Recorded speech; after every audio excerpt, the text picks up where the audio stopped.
a stolen Mercedes, a rainy Seattle night, and a thief who had no idea he just triggered a nightmare.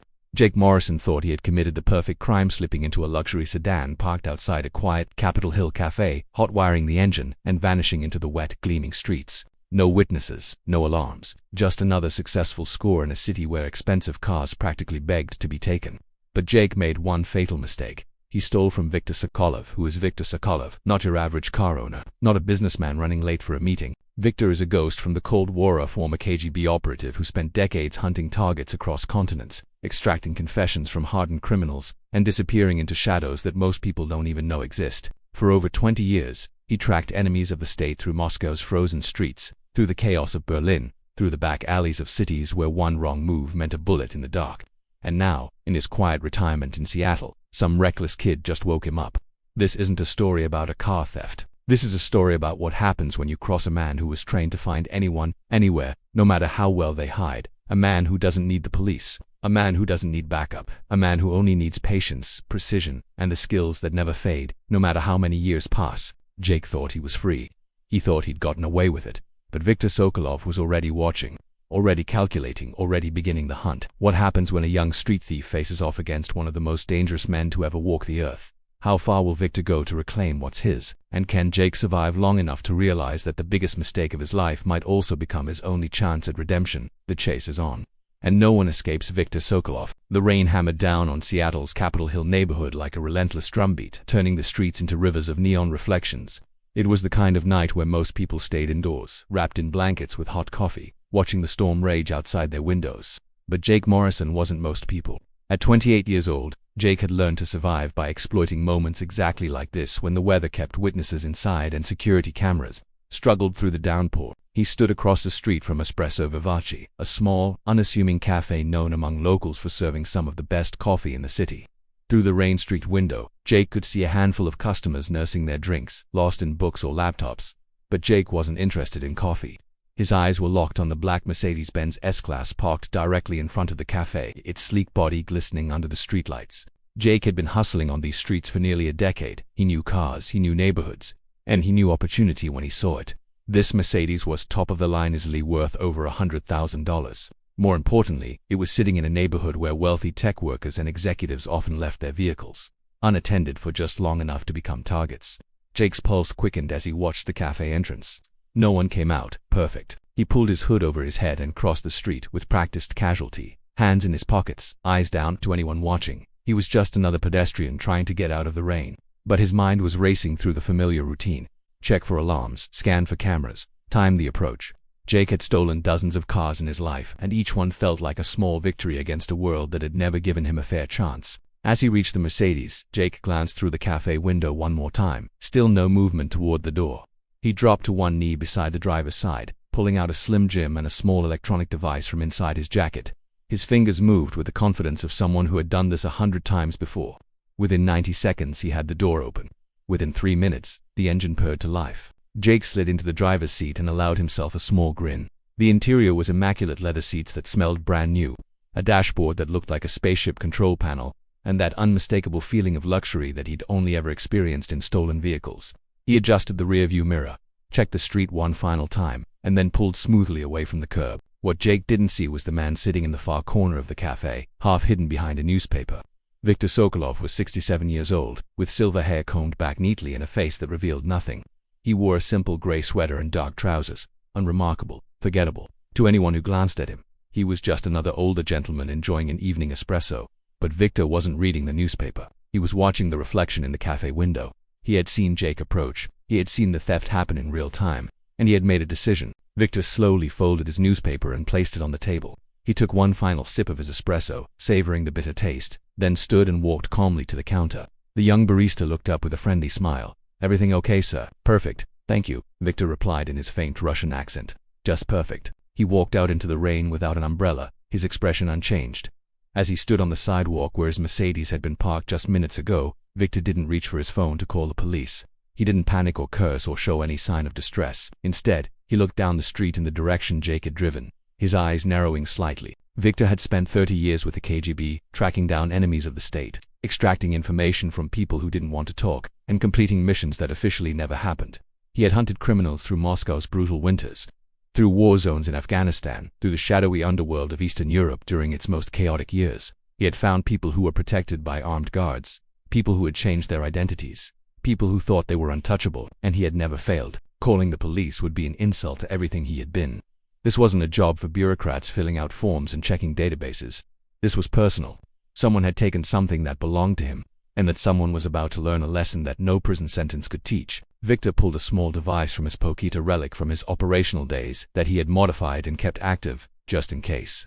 It was a tracking beacon, installed in his Mercedes years ago when he first arrived in America. He had been trained to never trust complete security, to always have a backup plan. Now, that paranoia was about to pay off. The device showed a blinking red dot moving south through the city. Victor watched it for a moment, memorizing the direction, then slipped the tracker back into his pocket. He began walking, moving with the steady, unhurried pace of a man who knew exactly what he was doing. There was no rush. Rushing led to mistakes, and mistakes led to failure. Victor had all the time in the world. He knew where Jake was going before Jake himself did. He knew how this would end. Meanwhile, Jake was flying down the wet streets, adrenaline pumping through his veins like electricity. He could already imagine the payout his fence would give him, at least $20,000 for a car like this. Maybe more if the VIN number could be altered cleanly. $20,000. That was enough to get him out of the crappy studio apartment in Georgetown. Maybe even enough to leave Seattle entirely and start fresh somewhere warm. California, maybe. Or Arizona. Somewhere the rain didn't follow him everywhere. He turned onto a side street, navigating through the maze of neighborhoods he knew by heart. Jake had learned every shortcut, every blind spot, every route that avoided major intersections where police might be watching. He felt invincible behind the wheel of this machine, the engine responding to his every touch like a thoroughbred eager to run. Too easy, he muttered to himself, shaking his head with a satisfied smirk. Way too easy. But in the back of his mind, a small voice whispered a warning. A car this nice, parked that casually, in that neighborhood, seemed almost too perfect. Jake pushed the thought away. He'd been stealing cars for years, and paranoia was just part of the game. Sometimes you got lucky. This was one of those times. He pulled into an abandoned warehouse parking lot in the Sodu district, an industrial area south of downtown that had become a ghost town after dark. The massive buildings loomed overhead like sleeping giants, their broken windows staring down at him like empty eyes. This was where Jake always brought his scores, a place where he could inspect the vehicle, remove any tracking devices, and make sure everything was clean before delivering it to his fence. Jake killed the engine and sat in silence for a moment, listening to the rain drum against the roof of the Mercedes. He felt good. He felt alive. This was what he was good at, surviving in a city that chewed people up and spit them out. He'd never had any advantages, never had anyone looking out for him, never had opportunities handed to him on a silver platter. Everything he had, he'd taken. He stepped out of the car and popped the hood, pulling a flashlight from his jacket.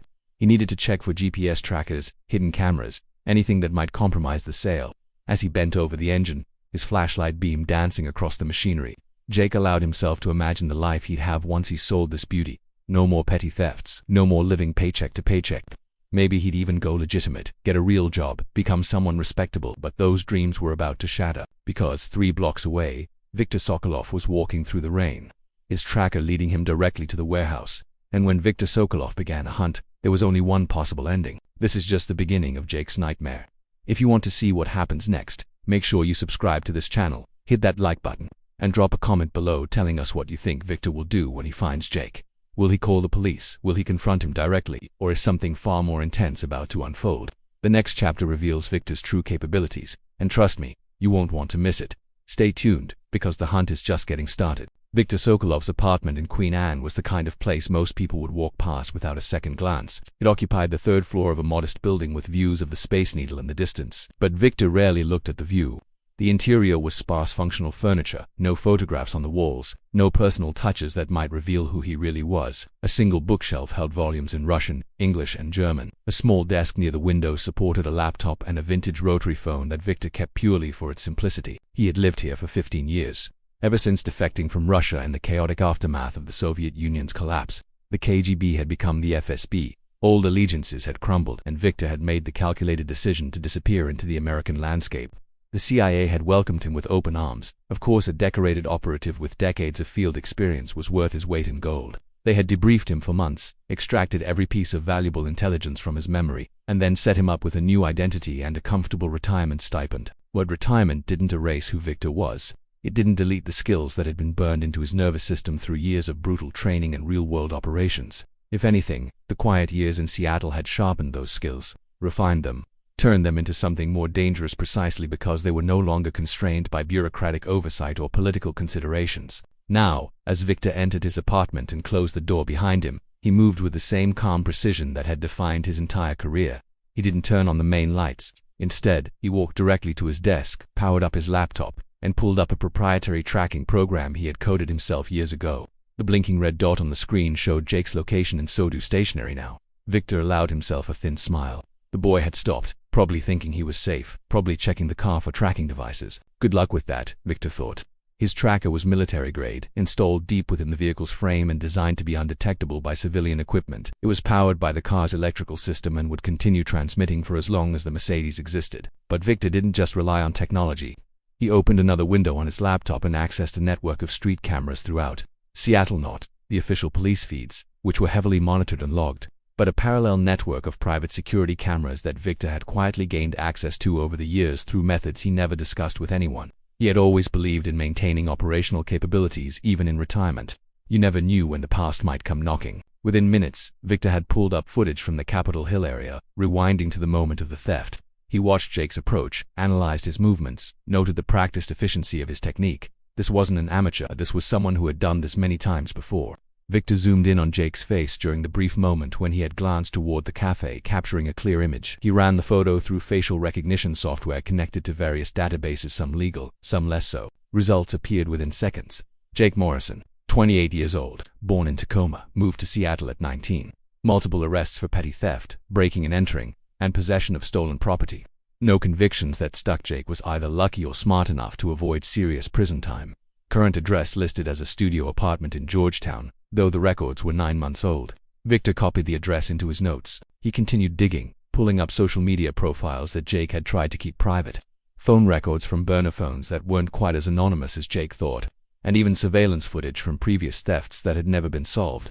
Within an hour, Victor had constructed a complete psychological profile of his target. Jake was a survivor, not a violent criminal. He stole to live, not for thrills. He had no family connections in the city, few friends, and operated mostly alone. His pattern showed intelligence and caution, but also desperation. He was always one step away from real poverty. This information wasn't just academic curiosity for Victor. Understanding your target was the first rule of any operation. Know what they fear, know what they want, know how they think, and you could predict their every move. Jake Morrison feared prison and poverty. He wanted security and escape. He thought in terms of quick scores and short-term gains. That made him predictable. Victor closed his laptop and walked to a locked closet in his bedroom. He entered a 6-digit code into the electronic locker code he changed every month, even though no one ever visited his apartment. Inside the closet was a collection of items from his operational days, a Makarov pistol, cleaned and maintained but unloaded, several passports in different names, cash in various currencies, a leather jacket that had carried him through missions in half a dozen countries, and most importantly, a small black case containing surveillance equipment, lockpicks, and communication devices that were technically illegal for civilian possession. Victor didn't plan to use the gun. This wasn't that kind of operation. But he did select a few items from the collection: a pair of high-quality binoculars, a compact digital camera with night vision capabilities, and a small notepad with a pencil. Old school, reliable, the kind of tools that never failed you when technology decided to have a bad day. He changed into dark, nondescript clothing: black jeans, a dark gray jacket, comfortable boots, nothing that would draw attention, nothing that would be remembered. Then he left his apartment and walked to a nearby parking garage where he kept a second vehicle, a nondescript Honda Accord that he used for errands and situations exactly like this. The Honda was registered under a different name, paid for in cash, and maintained meticulously. It was invisible, forgettable, perfect. As Victor drove toward Sodu, his mind was already several steps ahead. He wouldn't confront Jake immediately. That would be crude, inefficient. Instead, he would observe, he would learn Jake's patterns, his contacts, his habits. He would become a shadow in Jake's life, invisible but omnipresent. And when the time was right, Victor would make his move in a way that Jake would never forget. The rain continued to fall as Victor parked 2 blocks away from the warehouse where his Mercedes sat. He pulled on a waterproof hood and stepped out into the storm, moving silently through the industrial landscape. The area was deserted, exactly what Jake would have wanted, but also exactly what made Victor's job easier. No witnesses, no complications. Victor positioned himself behind a dumpster with a clear line of sight to the warehouse parking lot. Through his binoculars, he could see Jake still working under the hood of the Mercedes, oblivious to the fact that he was being watched. Victor observed every detail: the way Jake moved, the tools he used, the nervous glances he occasionally threw over his shoulder. Fear and excitement in equal measure. Jake knew he was exposed out here, vulnerable, but he was too focused on his score to fully process the danger. Minutes turned into an hour. Victor didn't move, didn't shift position, barely breathed. This was a skill he had mastered decades ago during long surveillance operations in Moscow winters, where staying still meant staying alive. Patience was a weapon more powerful than any gun. Finally, Jake closed the hood of the Mercedes and pulled out his phone. Victor watched him make a call, his lips moving but the words inaudible from this distance. Victor made a mental note Jake was calling someone. Probably his fence, probably arranging the sale. That was useful information. When Jake eventually led Victor to his fence, that would be another thread to pull, another piece of the puzzle. The call ended, and Jake got back into the Mercedes. Victor immediately returned to his Honda, starting the engine and pulling out onto the street just as Jake emerged from the warehouse lot. Victor followed at a careful distance, 3 or 4 cars back, never close enough to be noticed but never far enough to lose sight of his target. Jake drove to a dive bar in Georgetown called the Crescent, a place with blacked-out windows and a reputation for asking no questions. Victor watched him park the Mercedes in a side alley. Bold move, leaving a stolen luxury car in plain sight and head inside. Victor gave him a 5-minute head start, then entered the bar himself. The interior was exactly what Victor expected. Dim lighting, sticky floors, the smell of stale beer and bad decisions. A handful of patrons huddled at the bar or scattered across torn vinyl booths. Grunge music blared from a jukebox in the corner. Victor ordered a whiskey and found a seat in the shadows where he could observe without being observed. Jake was at the bar, celebrating with 2 other men Victor immediately recognized as small-time criminals from their body language and cheap swagger. They were congratulating Jake, slapping him on the back, buying him shots. Victor sipped his whiskey and listened, his trained ears filtering out the music and background noise to focus on their conversation. "The easiest 20 grand I ever made," Jake was saying, his voice slightly slurred from the alcohol. "Just sitting there, waiting for me. Like the universe finally decided to cut me a break." One of his companions, a heavy-set man with a patchy beard, laughed. "You got lucky, man, but you better move that car quick. Something that nice, people are gonna notice." "Already got a buyer," Jake replied confidently, "meeting him tomorrow night. Cash only. By this time next week I'm out of this city for good. Maybe California, maybe Vegas, somewhere warm." Victor absorbed every word, his expression never changing. Tomorrow night, it gave him a timeline, it gave him options. The conversation continued for another hour, Jake getting progressively drunker and more careless with his words. He mentioned the warehouse, mentioned his fence by first name Marcus, apparently a regular dealer in stolen goods operating out of an auto shop near the port. He even mentioned his apartment, complaining about the rats and the broken heating. Every detail was a gift, a piece of intelligence that Victor filed away for later use. Finally, Jake stumbled out of the bar, barely able to walk straight. Victor watched him weave through the parking lot toward the Mercedes, fumbling with the keys. For a moment, Victor considered intervening right then and there. It would be simple: walk up behind Jake, neutralize him with a basic control hold, recover the car, and end this entire situation. But that wasn't the lesson Victor wanted to teach. That would be too easy, too quick. Jake wouldn't learn anything from that. No, Victor had something else in mind. Something that would make Jake understand the true cost of his choices. Victor returned to his Honda and watched Jake drive away, the Mercedes weaving slightly as Jake struggled to maintain control. Victor didn't follow. He already knew where Jake was going: back to his apartment in Georgetown. Victor had the address. He could find him any time. Instead, Victor drove back to Queen Anne, his mind already constructing the next phase of the operation. He would need to contact a few old associates, call in some favors from his CIA days. He would need to gather more detailed intelligence on Marcus the Fence, on the broader network of criminals operating in Seattle's underground. And most importantly, he would need to create a situation where Jake Morrison would have no choice but to understand exactly who he had stolen from. As Victor parked in his garage and walked back to his apartment, he felt something he hadn't felt in years: purpose. Retirement had been comfortable but empty, a slow fade into irrelevance. This situation, as inconvenient as it seemed on the surface, was actually a gift, a chance to prove that age hadn't dulled his edge, that the skills honed over a lifetime of service were still sharp and deadly. Jake Morrison thought he had escaped. He thought he was celebrating his greatest score, but in reality, he had just painted a target on his back that could be seen from orbit. And Viktor Sokolov was the kind of man who never missed his target. The ghost had awakened. And now, the real hunt was about to begin. What will Victor do next? How will he close in on Jake without him even knowing? And what lesson does a former KGB operative have in store for a small-time thief? The tension is about to explode in ways you can't imagine. Drop a comment and let us know, what would you do in Jake's position? Would you try to run, or would you stay and face the consequences? The next chapter is going to blow your mind, so make sure you keep watching. Jake Morrison woke up with a pounding headache and a mouth that tasted like something had died in it. Sunlight streamed through the grimy window of his studio apartment, stabbing into his eyes like needles. He groaned and rolled over, immediately regretting the excessive celebration from the night before. His phone showed it was already past noon.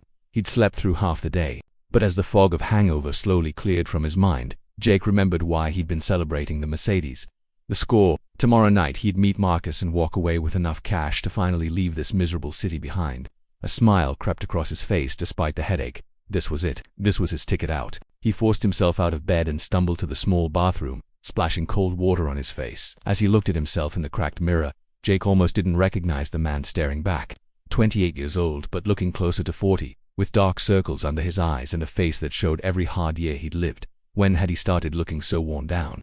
When had survival become his only goal? Jake pushed those thoughts away.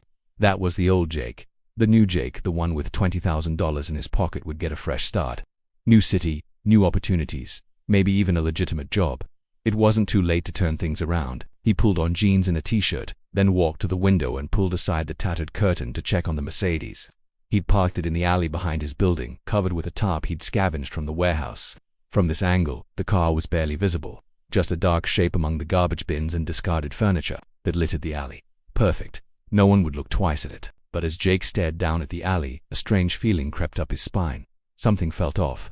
He couldn't quite identify what it was, just an instinct, a whisper of unease that he'd learned to trust over years of living on the edge. He scanned the street visible from his window, looking for anything unusual. A few parked cars, an old woman walking a dog, a delivery truck idling at the corner. Nothing out of the ordinary. Jake shook his head. Paranoia. Just the hangover talking. He grabbed his phone and texted Marcus. Tomorrow night still good. Got the merchandise ready for inspection. The reply came within seconds. Yeah, warehouse at 8. Come alone. Cash ready. Jake felt a surge of relief. Everything was on track. 24 hours from now, his life would change forever. What Jake didn't know was that Viktor Sokolov was sitting in his Honda Accord 2 blocks away, watching Jake's building through a telephoto lens. Viktor had been there since dawn, observing the patterns of the neighborhood, noting the comings and goings of residents, memorizing every detail. He had watched Jake's window, waiting for signs of movement. Now, through the camera's viewfinder, Viktor could see Jake's silhouette in the window, looking down at the alley. Good, Viktor thought. The boy is nervous.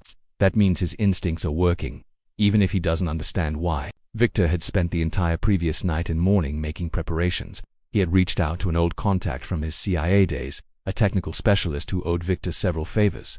Together, they had placed microscopic surveillance devices throughout Jake's apartment building, in the hallway outside Jake's door, in the stairwell, even in the alley where the Mercedes was hidden. Every movement Jake made was now being recorded, every conversation monitored. Viktor had also made contact with another former colleague who now worked in Seattle's organized crime task force. A casual conversation over coffee had yielded valuable information about Marcus Denny, the fence Jake was dealing with.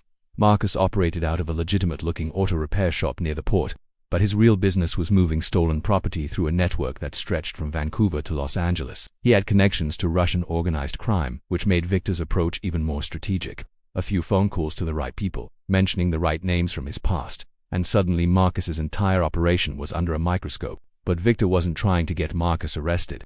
That would be too simple, too clean. No, Viktor had something more elegant in mind, something that would teach both Jake and Marcus a lesson about consequences while allowing Viktor to recover his property without involving official channels that might ask uncomfortable questions. Viktor lowered his camera and pulled out a burner phone. He dialed a number from memory, waiting through 3 rings before a gruff voice answered in Russian. Da, Dmitri, it's Viktor. I need a favor. There was a pause, then a chuckle. Viktor Sokolov, I thought you were dead. How long has it been? 10 years. 12. Listen, I don't have time for nostalgia. I need you to send a message to Marcus Denny. Tell him he's about to receive stolen property that belongs to someone he doesn't want to cross. Tell him that if he proceeds with the purchase, there will be consequences. Don't threaten directly. Just make it clear that this is not a transaction he wants to complete. Another pause. This is personal. Very. Consider it done. You still owe me for Prague, by the way. I owe you nothing. Prague was your mistake. Dmitri laughed. Perhaps I'll make the call, but Viktor... Be careful. I heard things about you. Word is you've gone soft in retirement. Viktor's expression didn't change. Tell me, Dmitri, how many operations did we run together? 7. And how many times did I fail? Silence. Exactly, Viktor said, and ended the call. He knew the message would reach Marcus within hours. And when it did, Marcus would be faced with a choice: proceed with the deal and risk crossing people who made his current criminal associates look like amateurs, or back out and leave Jake holding a car he couldn't sell. Either way, Viktor's trap was closing. But Viktor wasn't done. He had one more piece to put in place. He started his Honda and drove to a small electronics shop in Belltown, a place known among certain circles for providing equipment that existed in legal gray areas. The owner, a wizened Korean man named Mr. Kim, looked up from his workbench as Victor entered. "Victor, long time, I need something specific." "Kim, a portable EMP device. Small, targeted, effective range of about 20 meters. Can you build it?" Mr. Kim raised an eyebrow. "Expensive, also very illegal. Can you build it?" "Of course I can build it. Question is, why do you need it?" "That's not your concern." Mr. Kim studied Victor for a long moment, then nodded. 2 hours, $5,000. Done. While Mr. Kim worked, Victor returned to his position outside Jake's apartment. Through his surveillance feeds, he could hear Jake moving around inside, the audio crystal clear despite the cheap walls. Jake was on the phone again, this time talking to one of his friends from the bar. "Man, I'm telling you, this time next week I'm gonna be sitting on a beach somewhere drinking something with an umbrella in it. I'm done with this city, done with this life. Time to start over, you know." Victor listened with an expression that might have been mistaken for sympathy if anyone had been there to see it. He understood the desire for a fresh start, the dream of escape. Hell, his entire life in America was built on that same dream. But dreams without wisdom were just fantasies, and Jake was about to learn that some lessons couldn't be avoided, no matter how fast you ran. As the evening approached, Victor retrieved the EMP device from Mr. Kim, a compact unit, about the size of a thick wallet, with a simple activation switch. Mr. Kim had included a brief demonstration of its capabilities. When activated, it would emit a focused electromagnetic pulse that would disable all electronic devices within its range for approximately 5 minutes. Cell phones, car computers, security systems, everything would go dark. It was designed for Victor's specific purpose, creating a window of opportunity where Jake would be completely vulnerable, cut off from any digital lifeline. Victor returned to his apartment as night fell over Seattle. He made himself a simple dinner, ate methodically while reviewing his plan from every angle, looking for flaws or variables he might have missed. There were always variables, that was the nature of fieldwork, but Victor had learned decades ago how to adapt, how to improvise, how to turn unexpected complications into advantages. Meanwhile, Jake was sitting in his apartment, nervously counting the hours until his meeting with Marcus. He'd cleaned himself up, packed a small bag with the few possessions he actually cared about, and mentally rehearsed how he'd spend his money. He even allowed himself to daydream about calling his ex-girlfriend, telling her he'd turned his life around, maybe even convincing her to give him another chance. Tomorrow night, everything changed tomorrow night. But as Jake drifted off to sleep that evening, still riding the wave of anticipation, he didn't notice the sedan that had parked across from his building. He didn't see the man sitting in the driver's seat, watching his window with the patience of a predator waiting for the perfect moment to strike. And he certainly didn't realize that every digital communication he'd made in the past 24 hours had been intercepted and analyzed by someone who understood the criminal underworld better than Jake ever would. Victor sat in his car until well past midnight, then finally allowed himself to return to his apartment for a few hours of rest. But even as he slept, part of his mind remained alert, processing information, refining the plan. This was what he had been trained to do: operate in the shadows, manipulate situations from behind the scenes, turn his enemy's strengths into weaknesses. Tomorrow night, when Jake Morrison arrived at that warehouse expecting to collect his fortune, he would instead walk into a carefully constructed scenario that would shatter his comfortable delusions about crime and consequences. Victor would be there, controlling every variable, every outcome. By the time the night was over, Jake would understand a truth that Victor had learned half a lifetime ago in the brutal training facilities of the KGB. There is no such thing as a perfect crime. There are only crimes that haven't been punished yet. Thank you so much for staying with us this far. I hope you're as captivated by this story as we are. Victor is closing in, and Jake has no idea what's coming for him. But trust me, what happens in the next chapter is even more intense, a confrontation that will leave you speechless.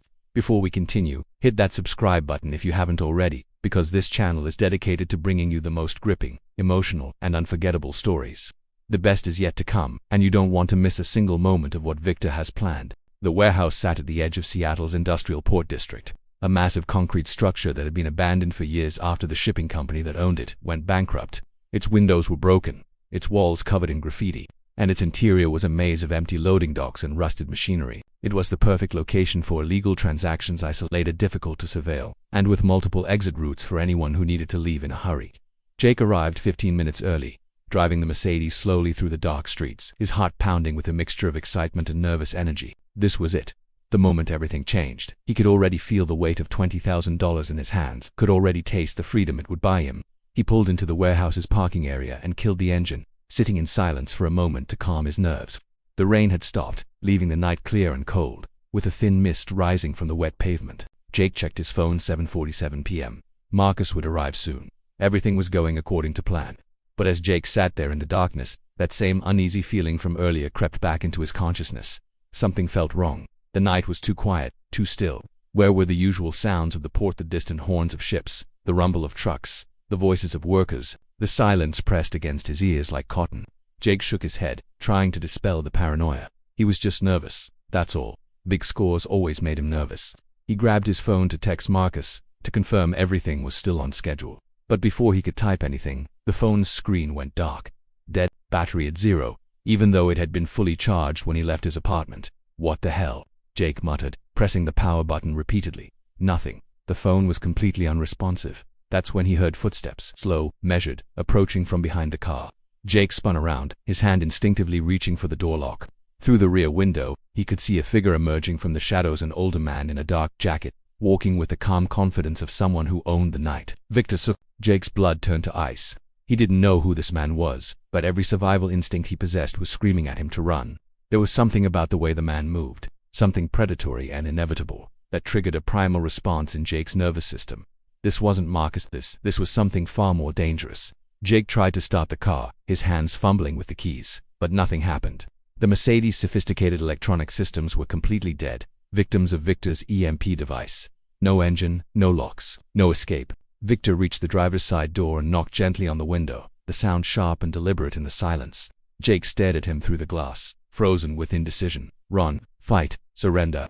His criminal experience had prepared him for police, for rival thieves, for angry victims, but nothing had prepared him for the cold, calculating gaze of the man standing outside his door. Victor made a rolling motion with his hand, indicating Jake should open the door. When Jake didn't move, Victor's expression didn't change. He simply reached into his jacket and pulled out a small device Jake didn't recognize. A moment later, the Mercedes lock clicked open. Victor had overridden it manually, bypassing the electronic system entirely. Victor opened the door and gestured for Jake to step out. "We need to talk." Jake's voice caught in his throat. Who are you? "The owner of this vehicle." "Get out." Jake climbed out slowly, his legs shaky, his mind racing through possible escape routes. But Victor seemed to anticipate his thoughts. He positioned himself to block the most obvious exits. His body language relaxed but ready, like a cat watching a mouse consider running. "Listen, man, I don't want any trouble," Jake started, his hands raised in a placating gesture. "If this is your car, we can work something out. I can return it, no harm done. Just let me walk away and we'll forget this whole thing happened." Victor studied him for a long moment. "No harm done. You stole my car.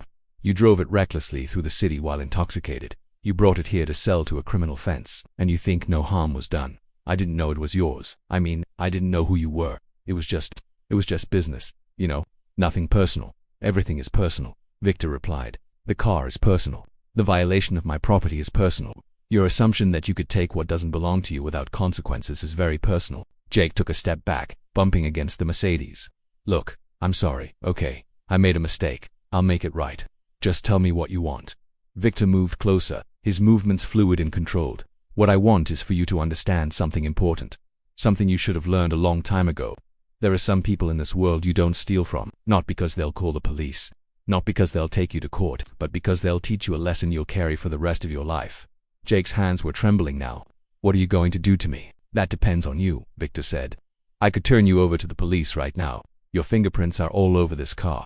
You have previous convictions. They'd put you away for years. Or ... double quotes." Victor paused, letting the word hang in the air. "Or what? Or you work for me." Jake blinked, completely thrown by the unexpected offer. "Work for you? Doing what?" "I need someone with your particular skills for a specific job. Someone who can blend in, who understands the criminal underworld, who isn't afraid to take risks. You complete this job successfully, and I'll consider your debt paid.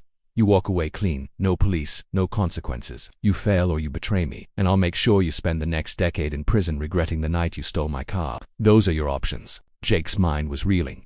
This was insane. Who was this guy? What kind of job could an old man possibly need a car thief for? But as he looked into Victor's eyes, Jake saw something that made his decision for him absolute certainty. This man wasn't bluffing.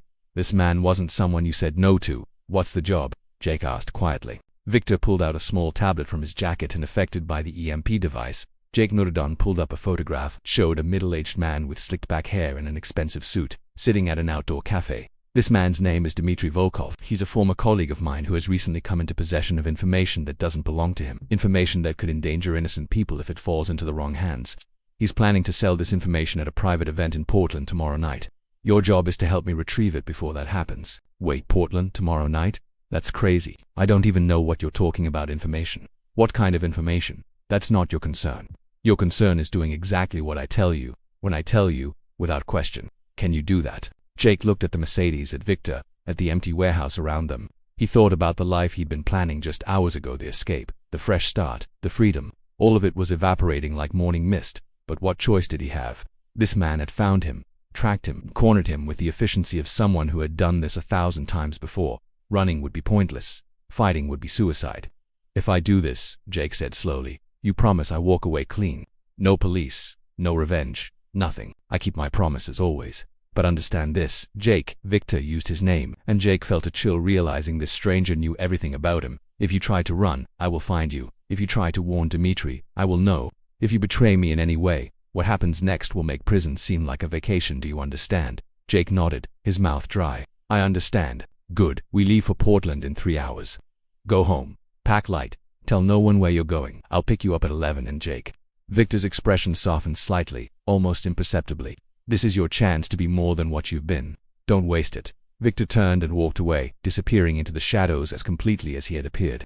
A moment later, the Mercedes electronics came back to life, lights flickering on, dashboard glowing, engine ready to start. Jake stood there for a long moment, his hands still shaking, trying to process what had just happened. His phone buzzed back to life. A text from Marcus. Where are you? I'm at the warehouse. Don't see your car. Jake looked at the message for a long moment, then typed a reply. Deal's off. Can't explain. Sorry. He got into the Mercedes, his Mercedes, for now at least, and drove back to his apartment in a daze. The $20,000 had vanished like smoke. The escape to California had evaporated. His entire future had just been rewritten by a man he'd never met until 10 minutes ago. But as Jake packed his bag in his cramped apartment, he couldn't shake the strange feeling growing in his chest. It wasn't just fear, though there was plenty of that. It was something else, something that almost felt like excitement. For years, he'd been scraping by, stealing just to survive, living without purpose beyond making it to tomorrow. Now, for the first time in his life, he was part of something bigger, something that mattered, even if he didn't fully understand what it was. At exactly 11 p.m., Victor pulled up outside Jake's building in a different car, a nondescript Ford sedan. Jake climbed in without a word, and they drove south toward Portland through the dark night, the city lights of Seattle fading behind them. Neither man spoke for the first hour of the drive. Finally, Jake broke the silence. You were KGB, weren't you? I've seen enough movies to recognize the type. Victor glanced at him, a hint of amusement in his eyes. Movies are movies.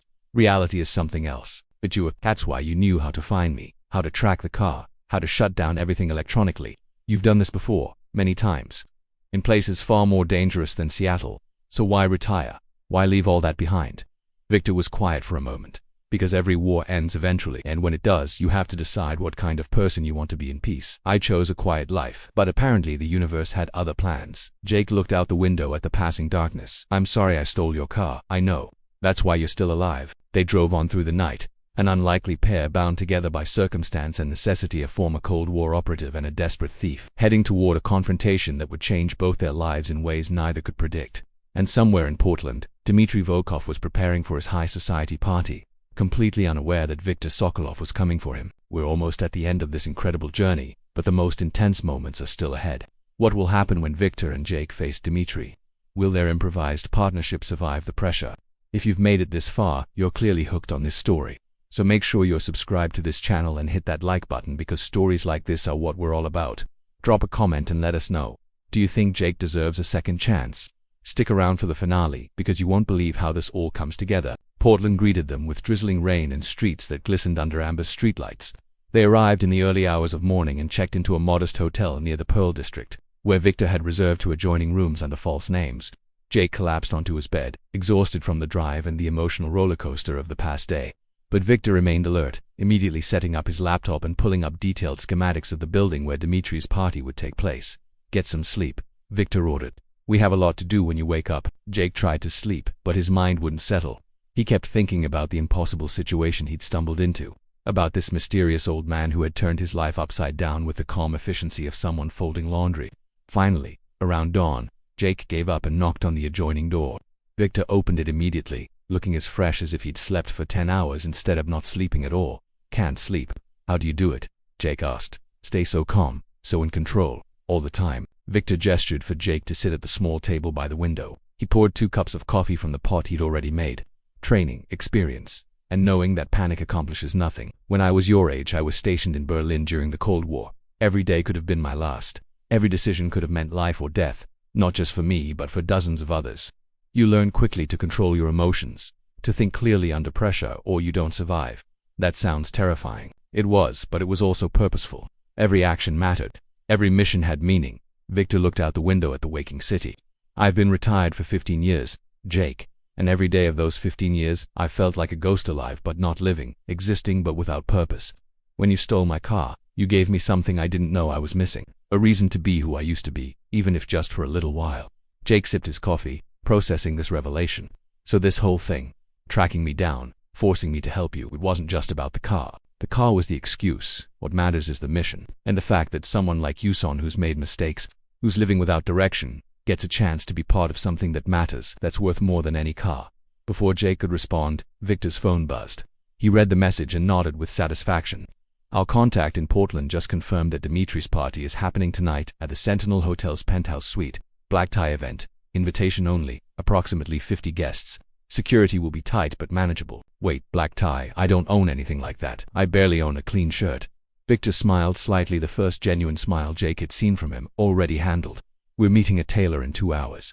By tonight, you'll look like you belong at a millionaire's party. The next several hours passed in a blur of preparation. Victor had orchestrated everything with military precision. The tailor fitted Jake with a perfectly tailored tuxedo that made him look like a completely different person. A makeup artist subtly altered his appearance, a slight change to his hairline, colored contacts, a carefully trimmed beard. When Jake looked at himself in the mirror, he barely recognized the sophisticated young man staring back. I look like someone who matters, Jake said quietly. You are someone who matters, Victor replied. You just haven't realized it yet. Now, let's go over the plan one more time. They spent the afternoon in Victor's hotel room, reviewing every detail of the operation.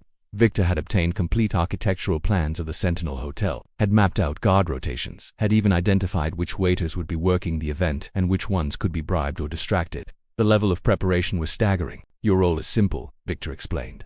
You'll enter as my associate, a young investment banker interested in Dimitri's business ventures. You'll blend in, make small talk, and most importantly, you'll create a distraction when I give you the signal.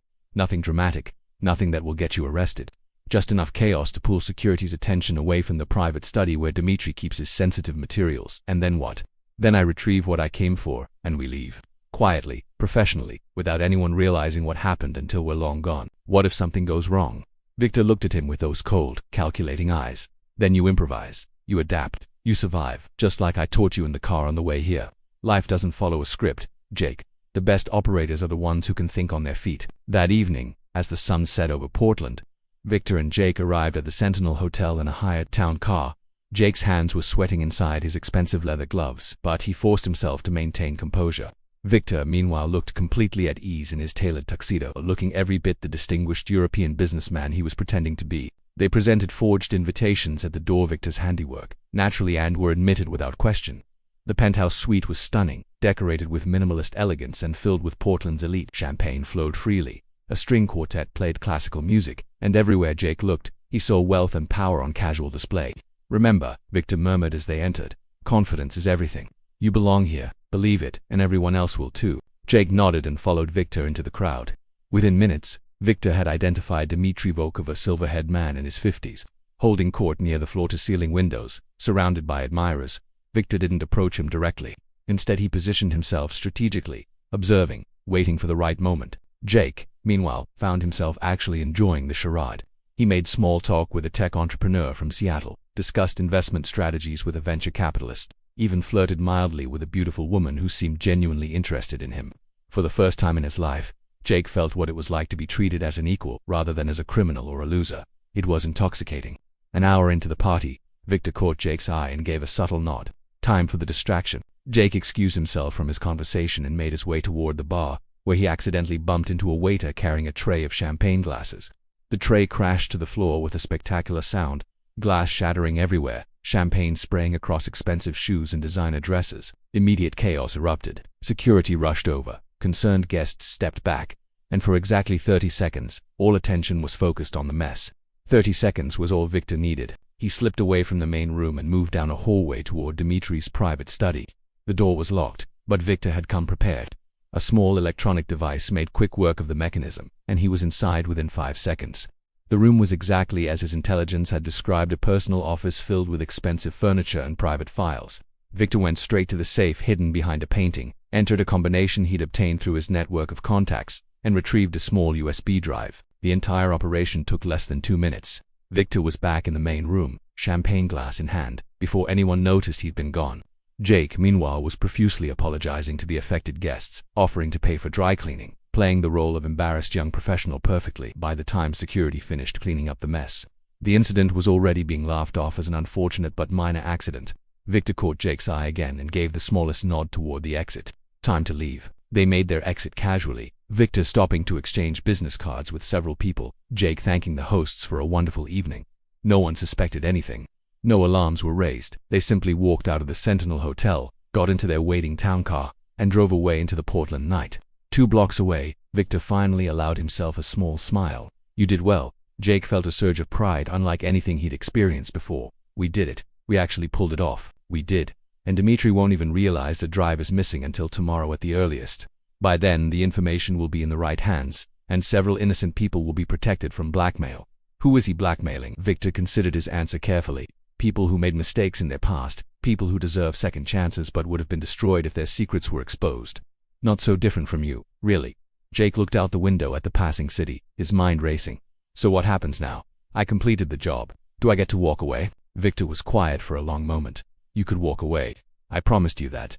But I have a better offer. I run a small security consulting firm in Seattle. Legitimate work, helping businesses protect themselves from theft and corporate espionage. I could use someone with your skills, someone who understands how criminals think because he used to be one. The pay isn't spectacular, but it's honest, and it's a chance to use your talents for something other than stealing cars."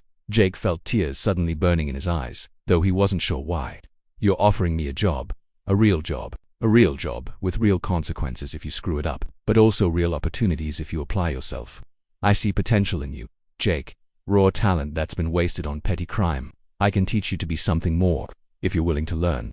Jake thought about his studio apartment, his criminal record, his complete lack of prospects. He thought about the fear he'd felt when Victor first confronted him, and the strange sense of purpose he'd discovered while working this mission. He thought about the person he saw in the mirror tonight, confident, capable, valued. "I'm willing to learn," Jake said quietly. They drove back to Seattle that night, arriving as dawn was breaking over the city. Victor dropped Jake off at his apartment, but before Jake could get out, Victor handed him something, the keys to the Mercedes. "What's this?" Jake asked, confused. "Consider it a company car. You'll need reliable transportation if you're going to work for me. Besides, you already know how to drive it." Jake laughed for the first time in longer than he could remember. "You're giving me the car I stole from you. I'm giving you a tool to do your job. Don't make me regret it." Jake held the keys in his hand, feeling their weight, understanding the deeper meaning behind the gesture. This wasn't just about a car. This was about trust, about second chances, about redemption. "I won't let you down," Jake promised. "I know," Victor replied. "Now go get some rest. You start Monday." Over the following months, Jake Morrison's life transformed in ways he never imagined possible. He worked hard, learning everything Victor could teach him about security systems, threat assessment, and the psychology of prevention. He studied in the evenings, obtained certifications in security management, slowly rebuilt his life from the ground up. Victor proved to be a demanding but fair mentor, never letting Jake forget his past but also never letting him be defined by it. They formed an unlikely friendship, bound together by mutual respect and the shared experience of that night in Portland.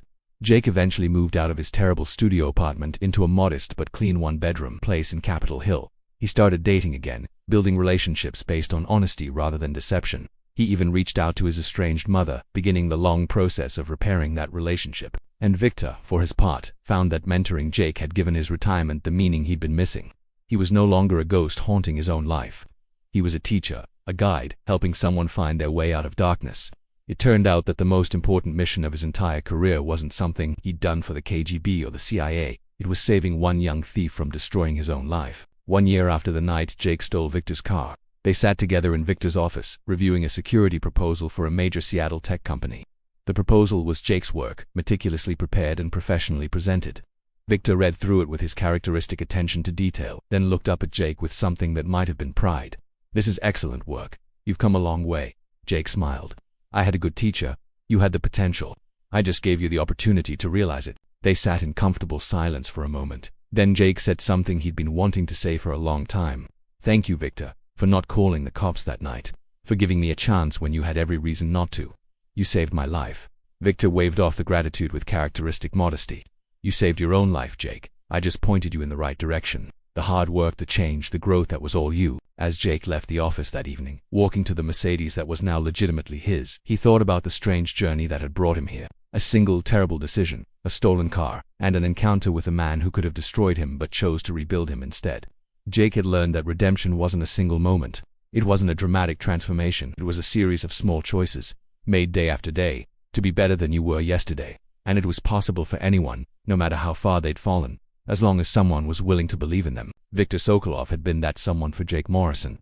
And now, as Jake drove home through the Seattle streets he'd once prowled as a thief, he silently promised himself that someday he'd be that someone for another person who needed a second chance, because that's what redemption really meant, not just receiving grace, but passing it forward. What an incredible journey we've shared, from a desperate theft on a rainy Seattle night to an unlikely partnership that changed to lives forever. Jake and Victor's story reminds us that it's never too late for redemption, and that sometimes the worst mistakes can lead to the best opportunities. Victor Sokolov could have crushed Jake Morrison. He had every right, every capability, and every reason to make him pay dearly for his crime. But instead, he saw potential where others saw only a criminal. He offered guidance where others would have offered punishment. And in doing so, he not only saved Jake's life, he gave his own life new meaning. Now I want to hear from you. What did you think of this story? Do you believe people deserve second chances? Have you ever had someone believe in you when no one else did? Drop your thoughts in the comments below, and don't forget to tell us your name and what city and state you're watching from. We love hearing from our viewers around the world. If you enjoyed this story, please subscribe to our channel, hit that like button, and share this video with someone who might need to hear this message of hope and redemption. We're dedicated to bringing you powerful, emotional stories that remind us of the complexity and beauty of human nature. And don't go anywhere. There's another incredible story coming up next that I think you're going to love. Just click on the video that's about to appear on your screen, and let's continue this journey together. Thank you for watching. Thank you for caring about these characters and their stories. And remember, no matter where you are in life, no matter what mistakes you've made, redemption is always possible. Sometimes you just need to meet the right person at the right time. Until next time, take care of yourselves and each other.